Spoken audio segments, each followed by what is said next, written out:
என்னன்னு பாத்தீங்கன்னா மேங்கோ சேமியா பாயாசம். இந்த ரெசிபி பண்ண நான் 2 மாம்பழம் எடுத்துர்க்கேன். இப்போ நம்ம அதை கட் பண்ணிக்கலாம். இப்போ நம்ம மேங்கோல இருக்கிற நடுவுல இருக்கிற ஃப்ளஷ் பார்ட்டை மட்டும் நம்ம எடுத்துக்கலாம். தோல் சீவாம இந்த மாதிரி நீங்களும் கட் பண்ணி எடுத்துக்கோங்க. இப்போ நம்ம ஸ்பூன் வச்சு இந்த நடுவில் இருக்கிற பார்ட்டை எடுத்து ஒரு பவுலில் போட்டுக்கலாம். 2 மேங்கோ கட் பண்ணி எடுத்துட்டோம். இதில் எனக்கு வந்து நீங்கள் கொஞ்சம் எடுத்து நீங்கள் தனியாக எடுத்து வச்சுக்கோங்க. லாஸ்ட்டில் வந்து நம்ம கார்னிஷ் பண்ண இப்போ இது மிக்சியில் போட்டு அரைச்சி எடுத்துக்கலாம். தண்ணி விடாமல் நீங்கள் அரைச்சி எடுத்துக்கோங்க. இது மேங்கோ பல்ப். அடுப்பில் ஒரு பாத்திரத்தை வச்சு அதில் 2 ஸ்பூன் நெய் ஊற்றிக்கலாம். இப்போது இதில் வந்து கொஞ்சம் பாதாம் வந்து நறுக்கி வச்சது ஆட் பண்ணியிருக்கேன். அதே மாதிரி முந்திரியும் ஆட் பண்ணியிருக்கேன். லோ ஃப்ளேமில் வச்சு 1 மினிட் மிக்ஸ் பண்ணிக்கோங்க. இது வந்து கருகிடக்கூடாது, அதனால் ஒரு 1 மினிட் நல்லா மிக்ஸ் பண்ணால் போதும். இப்போ 2 கப் வறுத்த சேமியா எடுத்துருக்கோம். இப்போ அதை நம்ம ஆட் பண்ணிக்கலாம். இப்போ நல்லா மிக்ஸ் பண்ணிக்கோங்க. நான் வந்து ஏற்கனவே வறுத்தது தான் எடுத்திருக்கேன், அதனால் ஒரு 2 நிமிஷம் வந்து லோ ஃப்ளேமில் வறுத்து எடுத்தால் போதும். நீங்கள் வந்து ஒயிட் கலர் சேமியா எடுத்துருந்தீங்கன்னா இந்த ப்ரௌன் ஆகிற அளவுக்கு நீங்கள் வறுத்து எடுத்துக்கோங்க.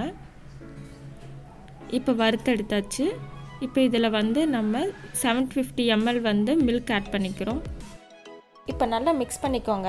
இப்போ மில்க் வந்து நல்லா கொதிக்கணும். இப்போ பார்த்திங்கன்னா இப்போ மில்க் நல்லா கொதிக்குது. அதே மாதிரி சேமியாவும் நல்லா வெந்துருச்சு. 1/2 கப் சுகர் ஆட் பண்ணிக்கலாம். இப்போ நல்லா மிக்ஸ் பண்ணிக்கோங்க. நீங்கள் வந்து டேஸ்ட் பாருங்கள், உங்களுக்கு சுகர் அதிகமாக வேணும்னா நீங்கள் சுகர் அதிகமாக ஆட் பண்ணிக்கோங்க. இப்போ சுகர் நல்லா கரைஞ்சிருக்கும். இப்போ நம்ம கொஞ்சம் வந்து ஏலக்காய் தூள் ஆட் பண்ணிக்கலாம். இப்போ நல்லா மிக்ஸ் பண்ணிக்கோங்க. இப்போ நல்லா மிக்ஸ் ஆன பிறகு நீங்கள் அடுப்பு ஆஃப் பண்ணிக்கோங்க. இப்போ இது வந்து நல்லா கூல் ஆகணும். ஒரு 20 to 30 மினிட்ஸ் வந்து அப்படியே விட்டுருங்க. இப்போ இது நல்லா கூல் ஆயிடுச்சு. நம்ம மிக்சியில் அரைச்சி வச்சிருந்தோம்ல மேங்கோ பல்ப், இப்போ இது வந்து நம்ம அதை ஆட் பண்ணிக்கலாம். இப்போ நல்லா மிக்ஸ் பண்ணிக்கோங்க.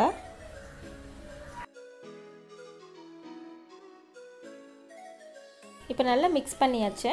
இப்போ இது நீங்கள் வந்து சர்வ் பண்ணும்போது நல்லா கூலாக இருக்கணும். இப்போ நம்ம வந்து ஒரு பவுலில் எடுத்து வச்சுக்கலாம். பாயசத்தில் வந்து நம்ம ஜவ்வரிசிலாம் நம்ம ஆட் பண்ணுவோம். இதில் வந்து நம்ம ஜவ்வரிசி ஆட் பண்ணாமே நம்ம பண்ணியிருக்கோம். உங்களுக்கு வேணும்னா நீங்கள் 1/2 அன் ஹவர் ஃப்ரிட்ஜில் வச்சுட்டு கூட நீங்கள் சாப்பிட்டுக்கலாம். இப்போது நம்ம வந்து மேங்கோ கட் பண்ணும்போது நான் தனியாக எடுத்து வச்சுருக்க சொன்னேன்ல, அப்போ இது வந்து மேலே கார்னிஷ்காக போட்டுக்கோங்க. இப்போ நீங்கள் சாப்பிடும்போது இந்த மேங்கோ வந்து நல்லா கடிப்படும் போது நல்லாயிருக்கும். இப்போ கொஞ்சம் நம்ம பாதாம் ஆட் பண்ணிக்கலாம். இப்போ மேங்கோ பாயாசம் ரெடி. இதை நீங்கள் வீட்டில் ட்ரை பண்ணிவிட்டு எப்படி இருந்துச்சுன்னு கமெண்ட் பாக்ஸில் கமெண்ட் பண்ணுங்கள். இந்த டிஷ் உங்களுக்கு பிடிச்சிருந்துச்சுன்னா லைக் பண்ணுங்கள். அப்படியே எங்கள் சேனலை வந்து சப்ஸ்கிரைப் பண்ணிக்கோங்க. தேங்க்யூ.